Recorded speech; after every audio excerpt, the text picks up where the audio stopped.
more deeply into it. So, start us off there, Dustin, please.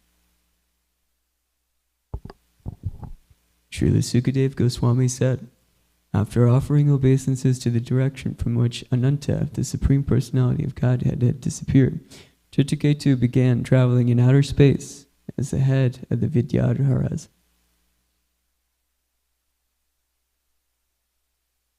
Being praised by great sages and saints and by the inhabitants of Siddhaloka and Charnaloka, Citraketu, the most powerful mystic yogi, wandered about enjoying life for millions of years with bodily strength and senses free from deterioration.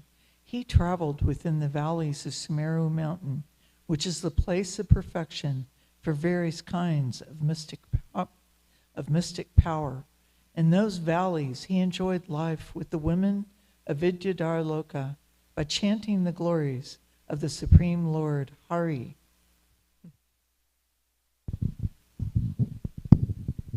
One time, while King Citraketu was traveling in outer space on a brilliantly effulgent airplane given to him by Lord Vishnu, he saw Lord Shiva surrounded by Siddhas and Charnas. Lord Shiva was sitting in an assembly of great saintly persons and embracing Parvati on his lap with his arm. Citraketu laughed loudly and spoke within the hearing of Parvati.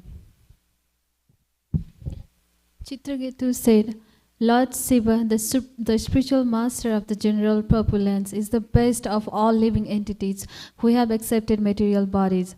He initiates the system of religion, yet how wonderful it is that he is embracing his wife Parvati in the midst of an assembly of great saintly persons.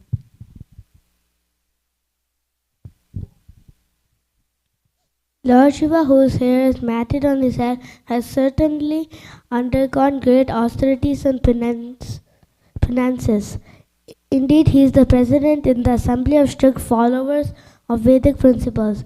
Nonetheless, he is seated with his wife on his lap in the midst of saintly persons and is embracing her as if were a shameless, ordinary human being.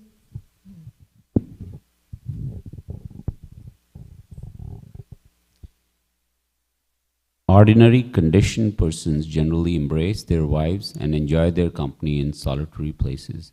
How wonderful it is that Lord Mahadev, although a great master of austerity, is embracing his wife openly in the midst of an assembly of great saints.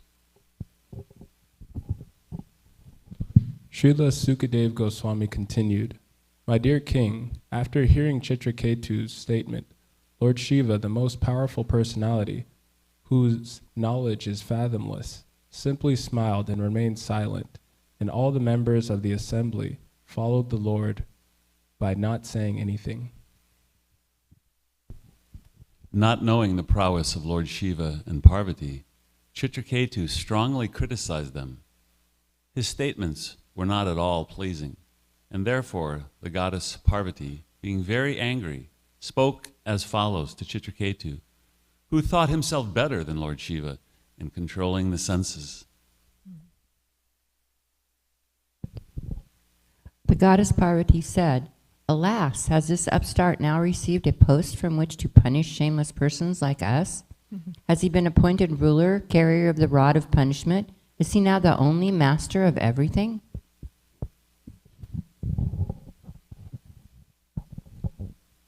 Alas, Lord Brahma, who has taken his birth from the lotus flower, does not know the principles of religion, nor do the great saints like Bhrigu and Narada, nor the 4 Kumaras headed by Sanat Kumara. Manu and Kapila have also forgotten the religious principles. I suppose it to be because of this that they have not tried to stop Lord Shiva from behaving improperly.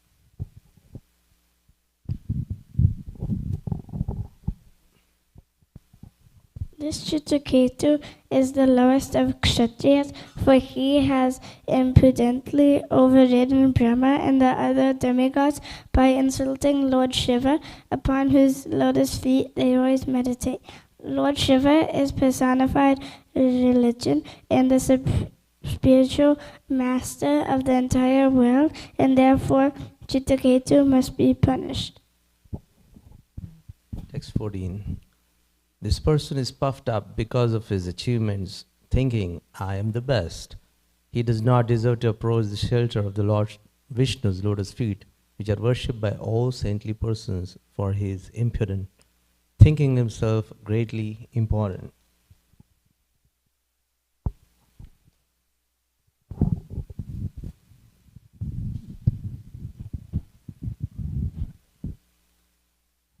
O impudent one, my dear son, now take birth in low, sinful family of demons, so that you will not commit such an offense again towards exile.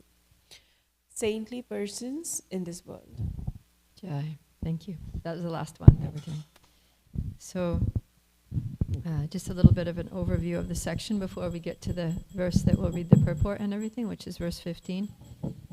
So what's happening here is that Citraketu, we saw in the last chapter that he received a mantra from Narada Muni, and he was chanting the mantra. And within a very short time, because he was so devoted and so attentive to his chanting and so sincere, the Supreme Personality of Godhead, Anantadev, appeared in front of him and gave him blessings. And then as soon as Anantadev left, then Citraketu got this promotion to the Vidyadhara Loka, one of the celestial planets. And he has all kinds of mystic powers, and he's flying there in a celestial airplane, accompanied by many women, and he's enjoying life there in amongst the Vidyadharas. And he's a chief of the Vidyadharas. He doesn't just become a regular inhabitant of Vidyadhara Loka, but he's kind of like the leader of all the Vidyadharas. So being praised, and he's being praised by even saints and sages on other planets like Siddhaloka and Charanaloka. So he was very well situated, you could say, materially. And then flying around in his airplane one day, he sees Lord Shiva giving a lecture. So he's sitting on the Vyasasan with a bunch of saintly people, great personalities from all over the universe, listening. And he's got Parvati on his lap, his wife Parvati on his lap, and he's got his arm around Parvati, and he's talking, he's speaking philosophy, speaking about, maybe he's giving a Srimad Bhagavatam class or something akin to that. And Citraketu, from his airplane, he looks down and he sees that, and he's thinking, first he glorifies Lord Shiva, so you can see that he has a lot of, appreciation and devotion for Lord Shiva, because he's praising him, saying he's the spiritual master of the general populace, the best of all living entities. He enunciates the system of religion. So he appreciates Lord Shiva. And then it's almost part of his appreciation that he's appreciating that Lord Shiva's doing something that no one else can do. No one else can get away with that, right?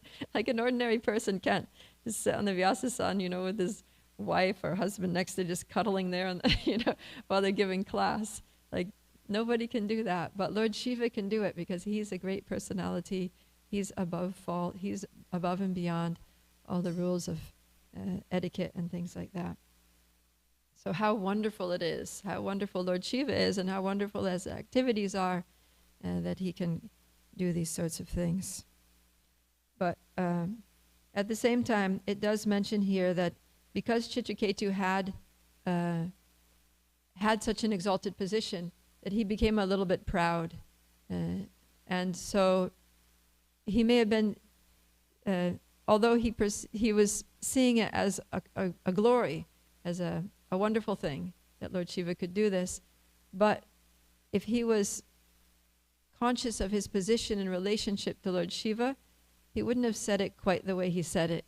He wouldn't have, because the way it came out was as a little bit of a criticism, right? That this is not really the appropriate thing to do, but Lord Shiva is doing it anyways. So he was expressing it as how wonderful it is that Lord Shiva can do this, but at the same time, there was a little tinge of his pride in thinking that he had the qualification to say such a thing. So both of these things are playing out here in this pastime. Okay, so then Lord Shiva, how does he respond to this? He simply smiles because he understands the heart of Citraketu, right? It says here that he's the most powerful personality and his knowledge is fathomless. So because of his fathomless knowledge, he was able to know Citraketu's intention and his actual evaluation of the situation. And he wasn't offending Lord Shiva the way previously Daksha had offended Lord Shiva by really insulting him very badly, right? Saying all kinds of things about him, that he's dirty and he's homeless and he's, wears skulls around his head and he sleeps in crematoriums, this disgusting personality. He's got he even goes so far as to say he's got like a face like a monkey or something like that. He says some really nasty things. So Citraketu is not being nasty, and Lord Shiva can understand that. So he simply smiled and remained silent. And then some of the other sages who were sitting there, they might have also been like, what? That was quite a comment, like that.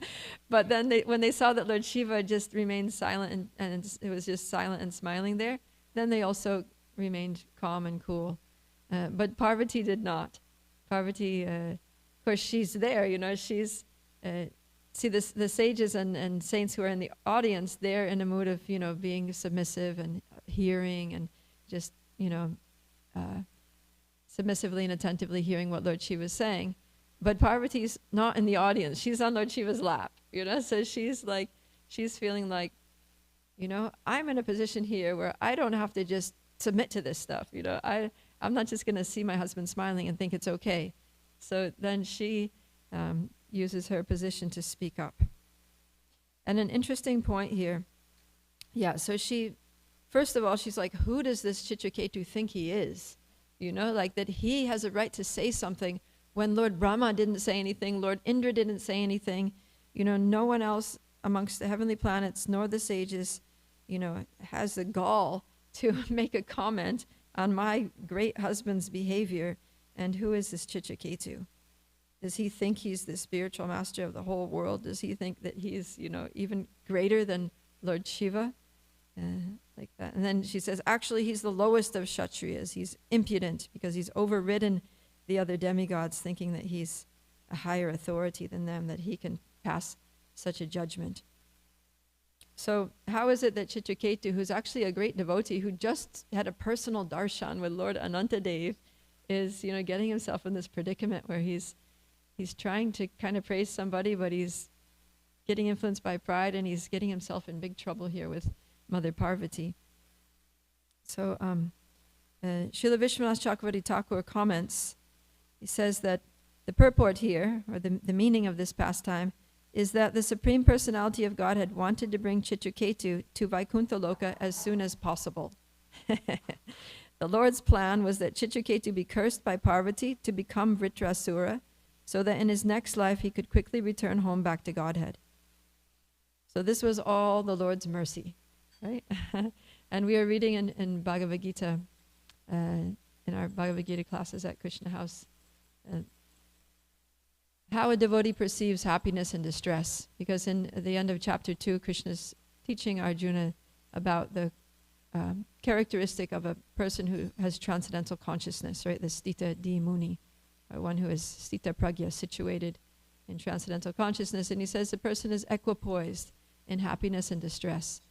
And then Prabhupada in the purport there explains, how can a person be equipoised in happiness and distress? He says that when happiness comes, he considers it the mercy of the Lord. It's the grace of the Lord. I don't deserve this, but Krishna's just being causelessly merciful. He's giving me some facilities, some resources, so that I can better serve him. Some comforts so that I can serve him peacefully. And then when distress comes, he also thinks it's the mercy of the Lord. That actually I deserve so much worse than this, but by Krishna's kindness, he's just minimized it to just a tiny little bit. And he's done this to facilitate my remembrance of him, so that I can take shelter of him and realize that this material world is not a place of enjoyment, and increase my resolve, strengthen my resolve to go back to him. So sometimes the Lord puts us in what appears to be adverse situations, but actually everything that Krishna does, everything Krishna arranges in the lives of a devotee, which is basically everything in the life of a devotee for a surrendered soul, it's all Krishna's mercy. It's all for the devotee's benefit. So even being cursed here by Parvati, to become a demon is the Lord's mercy, so that to speed up his journey back home, back to Godhead. And Prabhupada writes here that there have been many instances in which a devotee acting as a demon has been brought to the kingdom of God by the mercy of the Lord. Can anyone think of any examples of? Yes, Yasha. Go ahead. Putana, yeah, so Putana was a demon, and she was a really bad demon. Like, her specialty was killing children, and she had killed hundreds and thousands of children.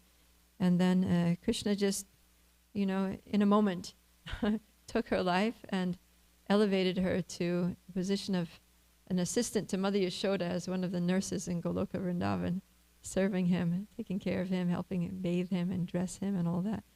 So, yeah, that was, if she was a devotee, maybe it would have taken a little longer, but as a demon, she very quickly got liberated. Yeah, any other examples you can think of? What's that? Hiranyakashipu also, yeah. So he was torturing the devotee Prahlad, and then Nrsingadev appeared and killed him. And then Nrsingadev was trying to induce Prahlad to ask for a benediction. Right? And Prahlad said, I don't need anything. I'm not worshiping you. This is not a business deal. I'm not worshiping you to get something from you. I don't need anything. I'm just happy to serve you.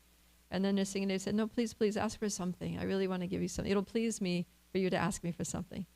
He said, okay, please, my only request is that my father be liberated from the cycle of repeated birth and death. And then Nrsingadev said, what to speak of your father? Many generations in the past and many generations in the future are all be liberated just on the strength of your devotion to me. So, yeah, so Hiranyakashipu was automatically liberated, and very quickly, right? Yeah, so you could say that practically all the demons that Krishna kills, everyone, all the soldiers on the battle of Kurukshetra, every demon that came to Vrindavan, and so many demons that got killed, they get liberation in different kinds of liberation. Some, they get impersonal liberation, some get Salokya Mukti, they go to the planet of Krishna. Some get Sarupya Mukti, they get a form like Lord Vishnu. And some get, they get, like Putana, they go to the highest transcendental abode.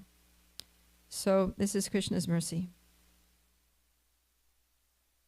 All right. So you could say that it seems that Citraketu was somehow induced by Paramatma to laugh at this time and to comment, to make the comment, and that Parvati was similarly induced by Paramatma to curse Citraketu. Yeah, so she gives him this heavy curse in text 15. So let's go back to 15 and we'll do the Sanskrit and we'll read the purport to this. Atapapi yasim yonim asurim yahi durmate yate ha bhuyo mahatam nakarta putra kilbisham atapapi yasim yonim asurim yahi durmate yate ha bhuyo mahatam nakarta putra kilbisham. Please chant. Atapapi yasim yonim asurim yahi durmate yate ha bhuyo mahatam nakarta putra kilbisham. Atapapi yasim yonim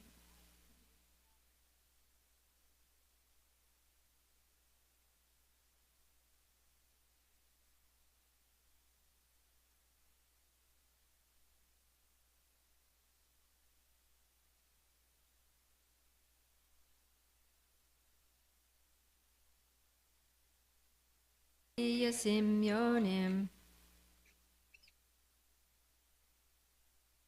Yahi durmate. Yate habuyo mahatam.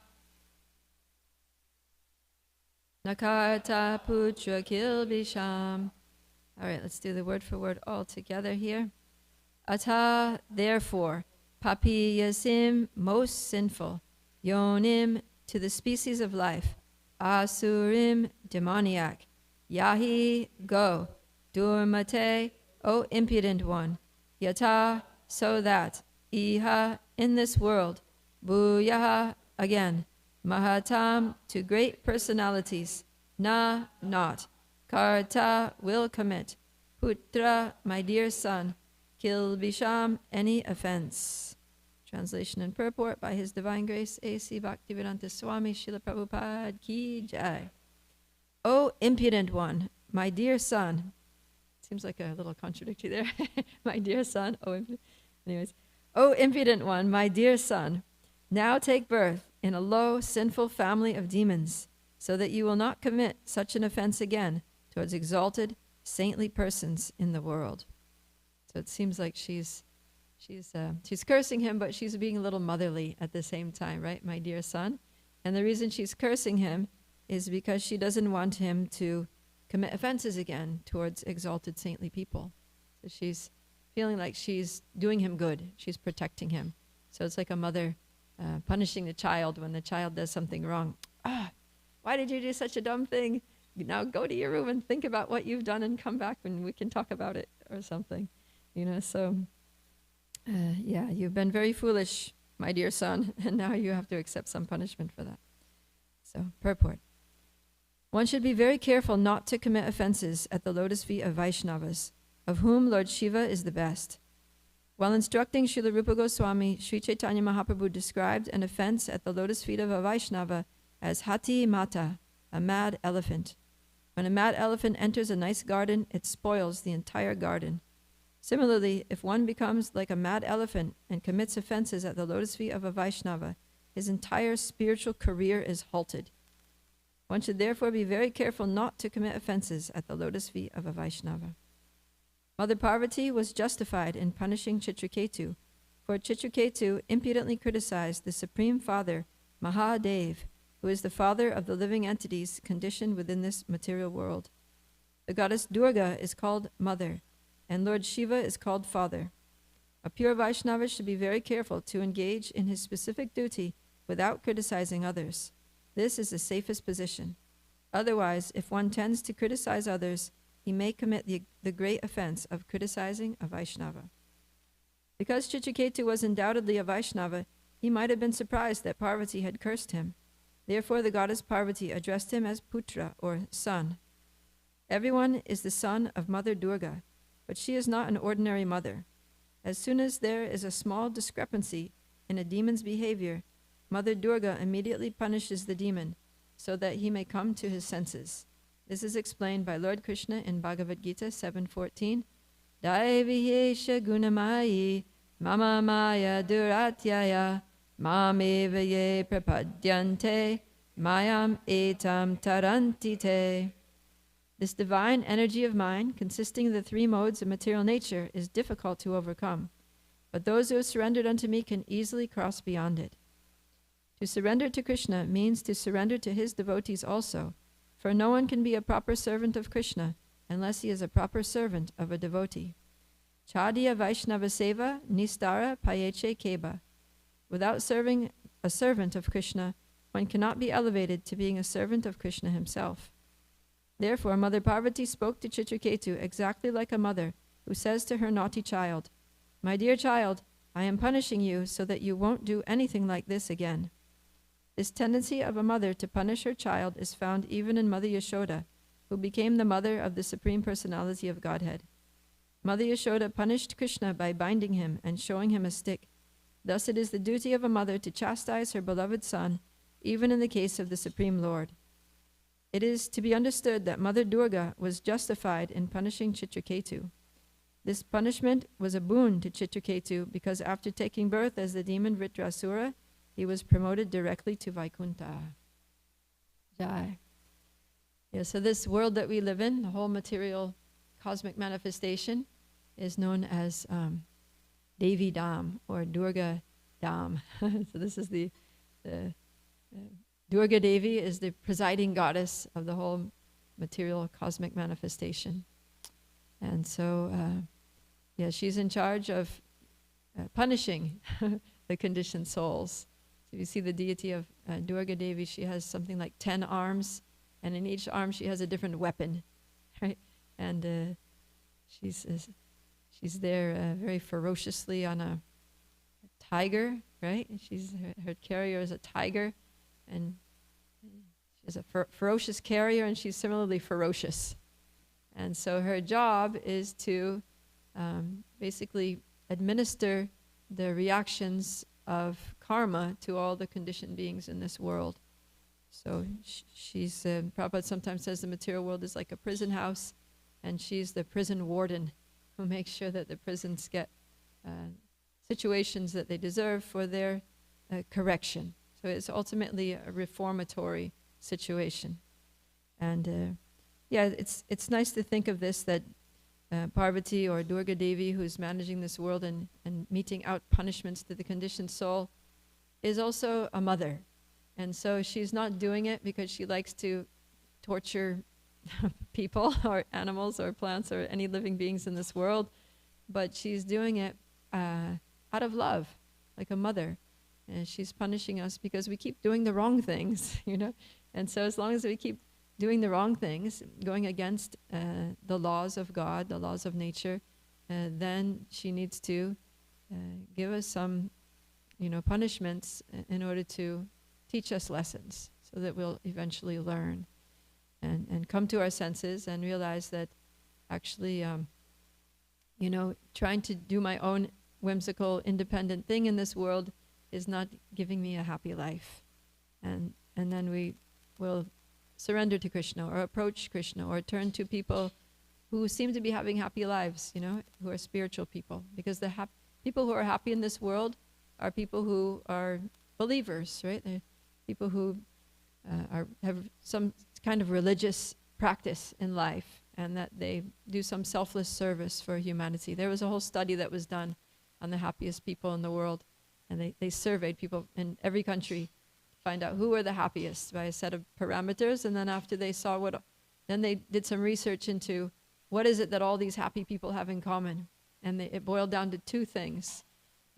One is that they believe in God and they follow a religious path, and two, that they sacrifice some of their time or money in doing charitable work, voluntary work for others.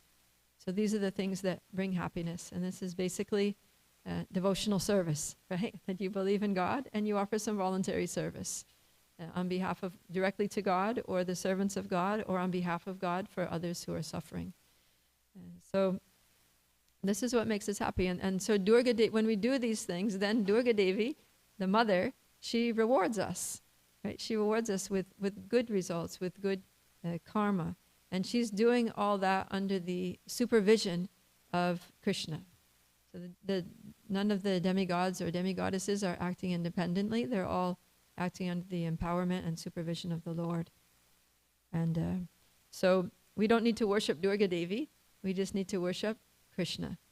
Because when Krishna is satisfied, then all the demigods, demigoddesses are satisfied. Just like Bhagavatam says, like watering the root of the trees, then all the branches and twigs and leaves are nourished, or supplying food to the stomach. All the limbs of the body are similarly nourished. So the nice thing here, well, the danger in this world is that we can sometimes become proud of our position, right? Even as devotees. So Citraketu was a devotee, and he received some good results of being a devotee, but the problem was that he became proud. So that's one of the dangers of advancing in Krishna consciousness, right? There are dangers to being an advanced devotee.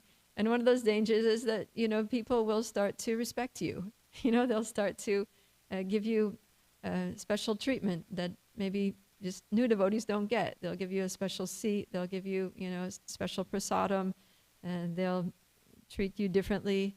And you may start thinking, oh, this is very nice, and that I actually deserve this. After all, I've dedicated decades of my life to the service of Krishna. And, I've been studying Prabhupada's books for so long. So, please, just accept me as your mentor and ask, I'm qualified to give you shelter, and, rightly so that you're coming to me. So if we start thinking like that, then that becomes problematic, because as soon as we think that we're better than others, then that puts us into illusion, because on the spiritual platform, we're all actually equal. And whatever knowledge we have, whatever abilities we have, whatever advancement we've made, that's due to the mercy of Krishna and to Vaishnavas. So we should always give credit. Remember all those devotees that have helped us. By the mercy of the Vaishnavas that, I have some knowledge. By the mercy of the Vaishnavas and Krishna, I'm able to, speak something that inspires others, or do a service that is valued, or I've managed to just continue chanting my 16 rounds for all this time. It's not due to any qualifications of my own, I'm just a fallen soul here in the material world, totally in ignorance, and the devotees picked me up out of the gutter, and it's all to their credit. And Krishna has helped me so much. It's to his credit.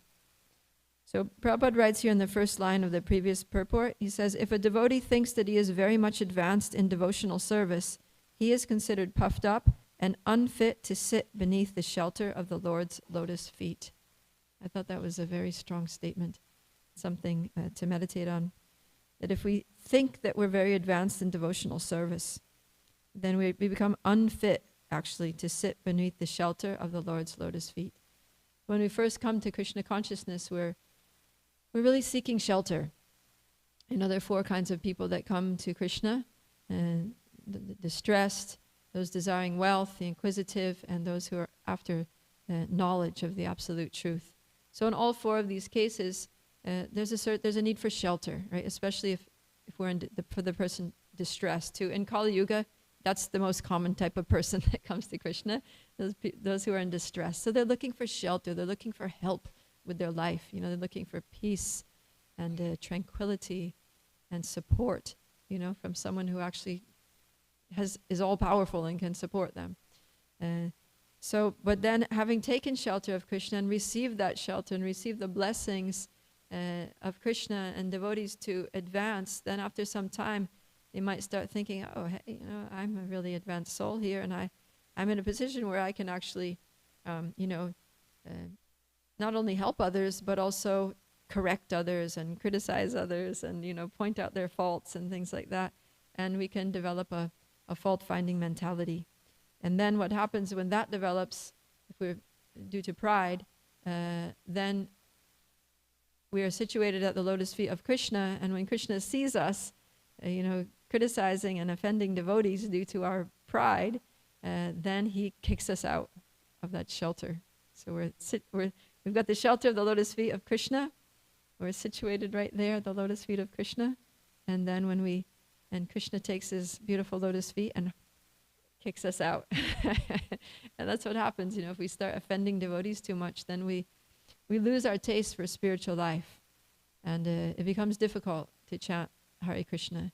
It becomes difficult to read Srila Prabhupada's books and really get absorbed into them. We lose our taste for hearing, and we start seeing the processes of devotional service as just ordinary things. We start seeing Krishna prasadam as ordinary food. We start seeing devotees as ordinary people. And then before you know it, we stop coming. We leave the association of devotees. So this is what happens when we offend devotees. So there are, in 2 of the purports in this section, Srila Prabhupada quotes a very important verse, which is composed by Sri Chaitanya Mahaprabhu for our benefit. Trinadapi sunichena tarorapi suhishnuna amanina manadena kirtaniya sadahari. That one should chant the holy name of the Lord in a humble state of mind, thinking oneself lower than the straw on the street, and one should be more tolerant than a tree, devoid of all sense of false prestige, and ready to offer all respect to others. In such a state of mind, one can chant the holy name of the Lord constantly. As Srila Prabhupada writes, unless one is humble and meek, one cannot qualify to sit at the lotus feet of the Lord. So, we can all, especially those of us who have been around for many years, we can think back to the day that we joined. I remember when I joined in London Temple, I was so grateful to be in the temple, and just every devotee in the temple, even the newest bhakta. Of course, when I was the newest bhaktin, even the person who had joined, 2 months before me, I just saw everybody as a pure devotee, Everybody was just amazing and pure and knowledgeable and saintly and glowing and like that. And I felt like I just wanted to observe everyone and learn from everyone and hear from everyone and serve everyone. And I felt like, I was the black dot on the white sheet. Everyone else was just so pure. And I was just like, thinking it's amazing that these saintly devotees have even accepted me, into the ashram here, where they're even allowing me to stand in the temple room here and chant Hare Krishna with them. So, but then years go by and you start thinking, and you start seeing little discrepancies and, faults and shortcomings and room for improvement amongst the assembled devotees. And as you make advancement yourself, you start thinking, oh, I chant so nicely, this person sleeps during japa. Or, I've distributed so many books, this person is useless. Or, you start thinking that you're better than some of the devotees. And then that's when we get into trouble. That's when our spiritual advancement slows down. When we first come to the temple, because we have that humble attitude, seeing everyone as exalted, we make so much advancement in those first weeks or months, right? But then as soon as we start getting into fault finding, it's like, it's like the brake, someone slams on the brakes of our devotional progress. So, yeah, and Krishna, having accepted us in the shelter of his lotus feet, he kind of, nudges us aside with the heel of his lotus foot, and things slow down. So we need to be very, very careful, because this is the one thing that can really destroy our spiritual lives. Otherwise, there's never any loss or diminution in our spiritual advancement. Even life after life, at the end of this life, we carry our spiritual credits with us. But Vaishnava aparad is the one thing that can really liquidate our spiritual bank account, or at least freeze it so that we don't have access to it. Like when your account gets frozen because there was some fraudulent transaction or something, you you can't use anything, you can't use your card, you can't withdraw money. You're just you may have millions of dollars in the bank, but you're like a poor person because you have no access to it. So it's like that. So, yeah, this is a warning. We can take a warning from the example of Citraketu to not become proud and to be very careful, Seeing that no one else in the assembly criticized Lord Shiva, he should have been like, oh, all right, no one else is saying anything, I think I'll just be quiet too, or leave it to someone else, like Brahma. If this is wrong, then leave it to Lord Brahma to correct him. Don't let me be the person to correct him. I need correction myself, So, like that. Okay, so we have some time. I'd like to open it up for questions or comments. You did? Oh. Okay. Why don't you just...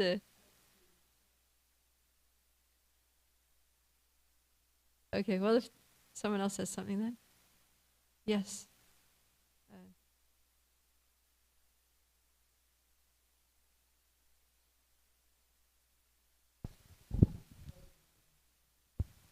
Okay.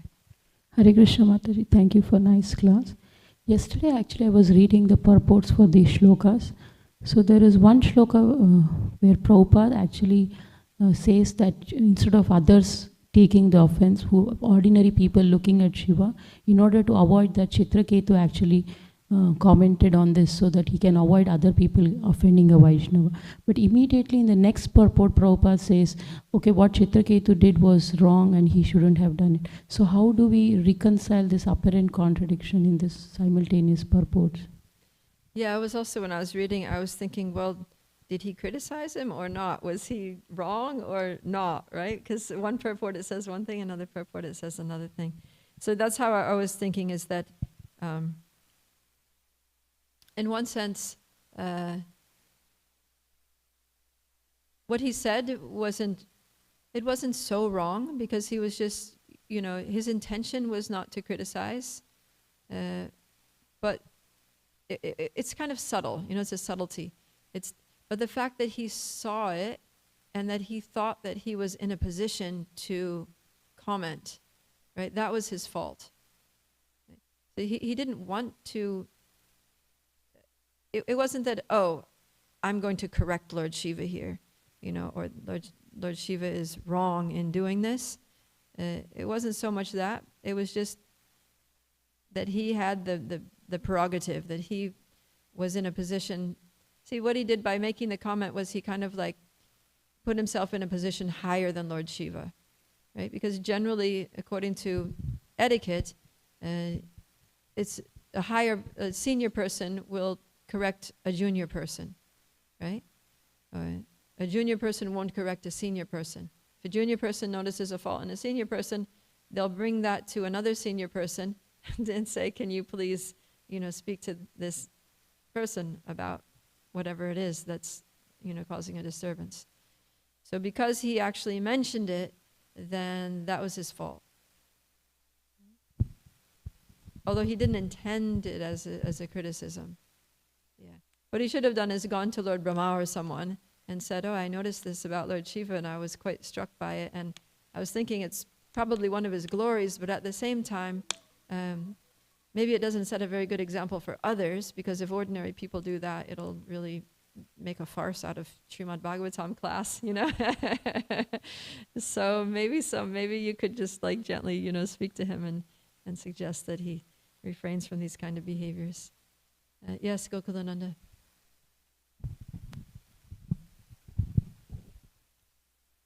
I was thinking about this, like Bhagavad Gita talks about there is not just one reason behind any action. There are 5 reasons. We're not getting into those details. But then I was thinking, whenever Supreme Lord, who is a multitasker, he has to give many lessons. Yeah. Because there are so many different types of devotees at different levels approaching Srimad Bhagavatam. So there are different lessons given to the different level of devotees. Mm-hmm. So I was thinking, just like Parishit Maharaj case, it was ordained by the Supreme Lord. That is the topmost understanding. But then there are lessons also, like Parishit Maharaj became angry. So it is not the root cause, it is just the remote cause or secondary cause. Immediate cause. Right. So going back to the question that Mother Kunti posted on WhatsApp. So the pride is just like Parishit Maharaj's anger. It is not the primary cause. The primary cause, as Mother Prabhupada Priya explained, right, Vishwanath Chakravarti Thakur brings Krishna. up. So it is ordained by the Supreme Lord. So similarly, there are various lessons, and one of the lessons is you should not become proud. Yeah. At one level, and the topmost level is the Supreme Lord's will. Yeah. Yeah. Another thing we can learn here that I wanted to bring out was that even if a person is cursed by a great personality, it's always a blessing. So that's what's happening here, is that Parvati is cursing Citraketu, but it's for his own good, right? It turns out to be a blessing, because why? He goes back to Godhead quick. And we see other examples of that, like when, like Parikshit, he was cursed by this Shringi. But then it turned out to be a blessing, because same thing, Parikshit went back to Godhead in 7 days, right? Otherwise he would have stayed as king, governing the country and dealing with, criminals and making policies and, doing yagyas and things. But he went back to Godhead in 7 days.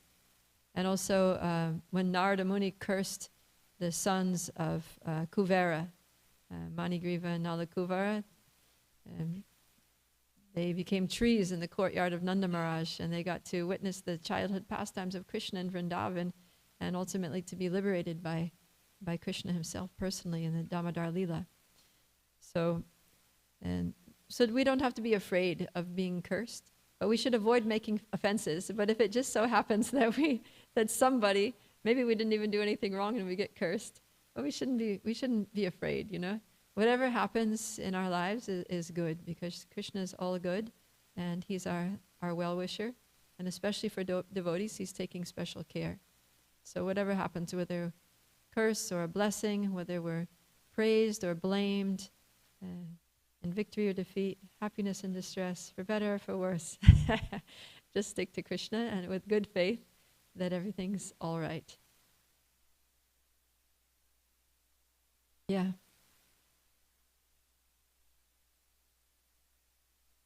Just grab the mic, please.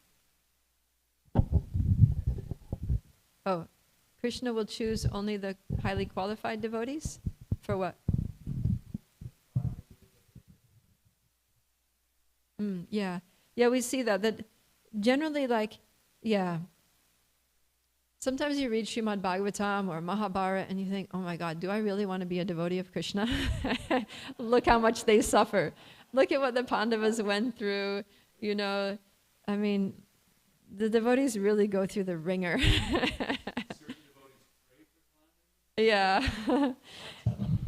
And even that question is raised, like, why is it the devotees of Lord Shiva are so opulent and so comfortable and so well situated and happy, whereas the devotees of Lord Vishnu are impoverished? They face one reversal after another, one calamity after another. They get totally smashed.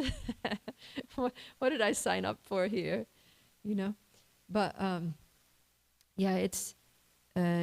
we see it's great personalities, you know, in the pages of Srimad Bhagavatam. It's devotees who have a personal relationship with the Lord, like Citraketu. He had a personal darshan first with Narada Muni. He has Narada Muni as his spiritual master, and then he sees Anantadev face to face. He gets the blessings of Lord Anantadev, and then he goes through this.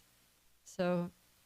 And the Pandavas also, they were Krishna's personal associates and friends. You know, Arjuna was like one of Krishna's best friends. Kunti was like Krishna's own mother, Kunti Devi. And they were all so dear to Krishna, so near and dear. And yet, and so it's great personalities. So Krishna, we don't have to worry. Krishna's not going to give us a difficulty that we can't deal with, that we can't handle. And so the more advanced one becomes in Krishna consciousness, then the more the difficulties, the tests become a little harder, more challenging. But it's Krishna's way of just kind of keeping us in our stretch zone, right? He's not going to crush us, but nor is he going to keep us in the comfort zone where we're just going to stagnate and become complacent. He's always going to put some little thing in there to keep us on our toes and keep us praying to him and keep us, you know, turning to senior devotees for help and guidance because we're bewildered about the situation and what to do. And in that way, staying in the association of devotees, continuously being reminded of our helpless position and taking more and more shelter of the Lord. And also that protects us from committing offenses, because when Krishna puts us into a tailspin and we, don't know how to deal with the situation, we're just like, oh my God, my life is a mess, what do I do? Then we go to devotees, and then we realize we appreciate the devotees more and more. And then we're less likely to offend devotees, because we'll know that, okay, this devotee may have some fault or some lacking or whatever, but at the end of the day, this is the person that's gonna save me. This is the person who's gonna be there for me when I'm having trouble, when I need someone to save me prasadam, or take care of me when I'm sick, or be there to chant Hare Krishna at my bedside when I'm leaving my body, or you know what I mean? This is our community. These are the people who support us at every step, who do everything for us, who take us, give us a ride to the airport, who come to the hospital with prasadam when we're sick, who, and it may be the very person that you thought, that you saw a fault in, that is the person who does that for you, you know? And generally Krishna arranges things like that, you know, just to make sure that we appreciate devotees. So, yeah, Krishna is always helping us, and so he sends and he helps us through the devotees. So we have to always appreciate the devotees, overlook the faults, and see the service that they're doing. That's a quality. And that's what Rupa Goswami advises in Nectar Devotion, to just overlook the faults and try to see this person's chanting Hare Krishna. What a rare soul. Who in this planet, how many people on this planet are chanting 16 rounds a day, or even 1 round a day, or even coming, you know, to see Shri Shri Radhakala Chanji and, you know, offer some prayers or bring some donation for them or something. It's a very, very rare soul in this world. So anybody who's basically in our community, anybody that, you know, we cross paths with in service is a great, great soul. Sa Mahatma Sudurlabha, and is very dear to Krishna. So understanding that, recognizing that will protect us from committing offenses to devotees, and also realizing our dependence on the devotees. So we learn all these things in Srimad Bhagavatam by the grace of Shukadeva Goswami, Srila Vyasadeva, all the personalities that take part in these pastimes, and all of our acharyas, especially Srila Prabhupada, who explains everything in his wonderful purports. So I'll wrap it up here. Grantaraj Srimad Bhagavatam ki jai, Srila Prabhupada ki jai, Gaura Premanandi, Hari Hari Bo.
Krishna Chaitanya Prabhu Nityananda Shri Advaita Gadadhar Shivasadi. No need of mic. Suffering devotees. Oh, for me? Okay. Hare Krishna,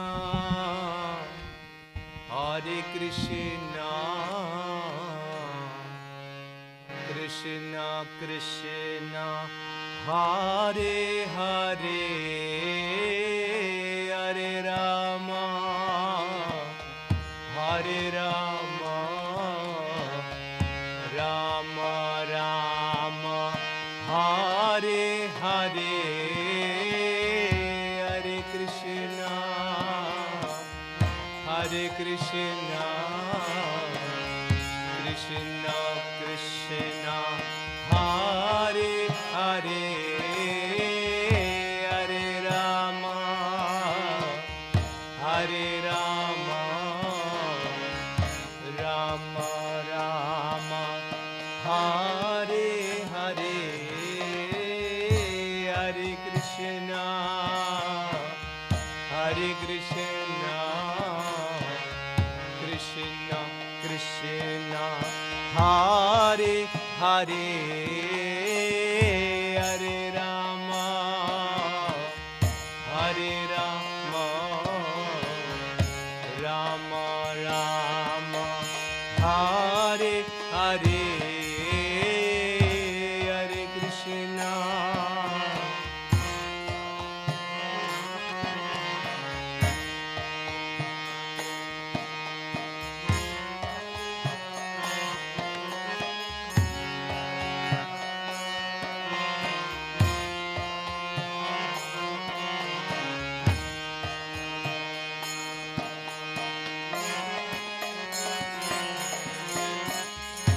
Hare Krishna,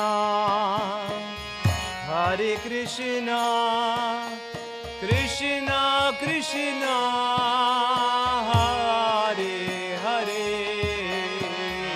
Hare Rama, Hare Rama, Rama Rama, Hare Hare, Hare Krishna, Hare Krishna, Krishna Krishna, Hare Hare, Hare Rama, Hare Rama, Rama Rama, Hare Hare, Hare Krishna, Hare Krishna, Krishna Krishna, Hare Hare, Hare Rama, Hare Rama, Rama Rama, Hare Hare, Hare Krishna.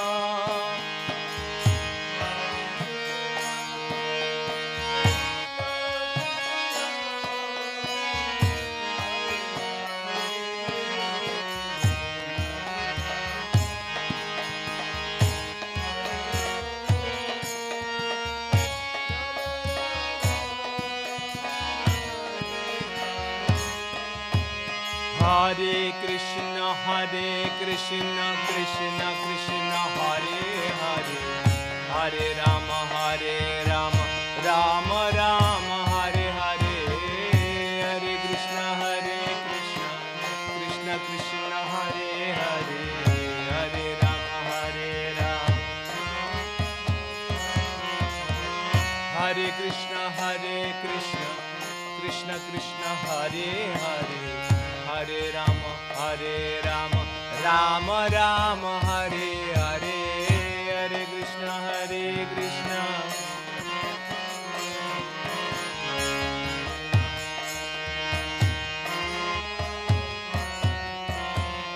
Hare Krishna, Krishna Krishna, Hare Hare, Hare Rama, Rama Rama, Hare Hare, Hare Krishna.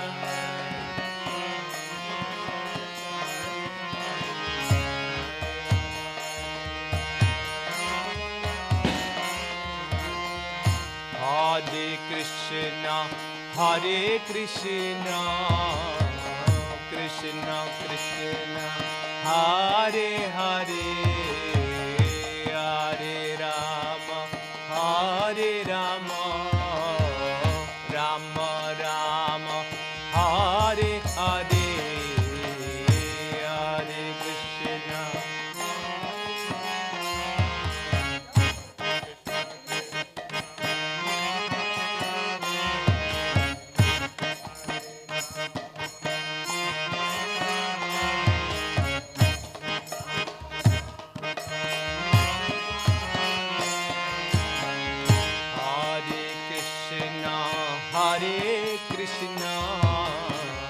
Krishna Krishna, Hare Hare, Hare Rama, Hare Rama, Rama Rama, Hare Hare, Hare Krishna.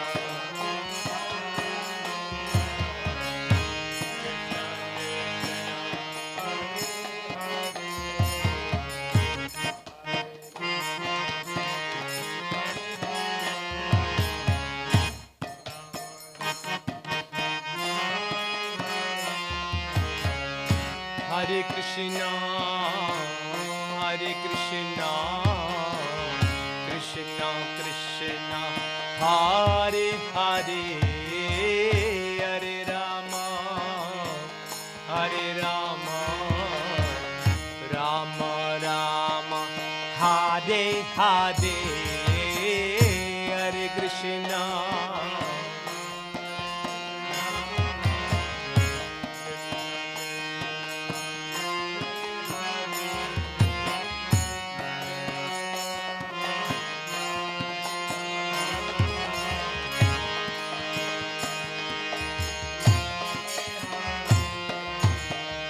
Hare Krishna, Hare Krishna, Krishna Krishna, Hare Hare, Hare Rama, Hare Rama, Rama Rama, Hare Hare, Hare Krishna, Hare Krishna, Krishna Krishna.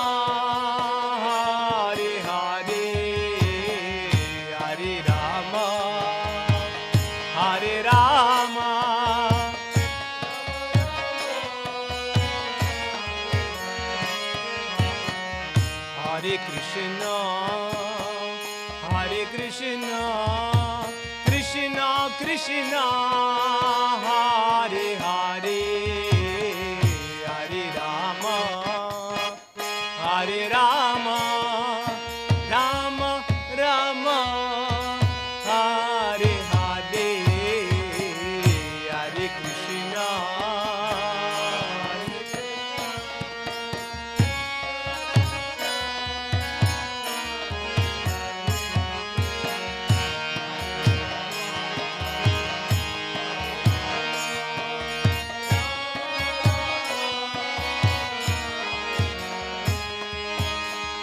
Hare Krishna, Hare Krishna, Krishna Krishna, Hare Hare, Hare Rama, Hare Rama, Rama Rama, Hare Hare.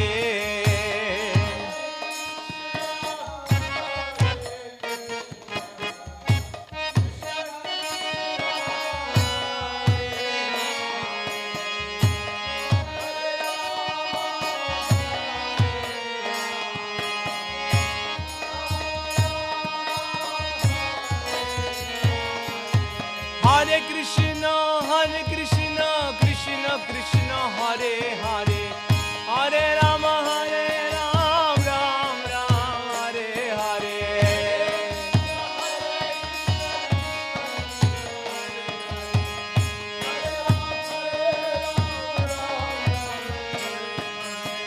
Hare Krishna, Hare Krishna, Krishna Krishna, Hare Hare, Hare Rama, Hare Ram, Rama Rama, Hare Hare.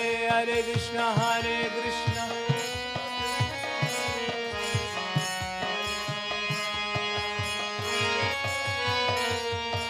Hare Krishna, Krishna Krishna, Hare Hare, Hare Rama, Rama Rama, Hare Hare, Hare Krishna, Hare Krishna.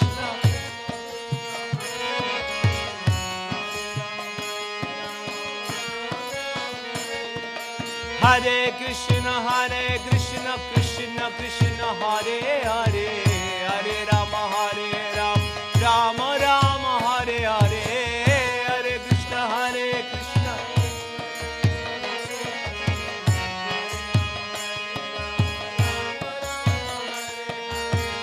Hare Krishna, Hare Krishna,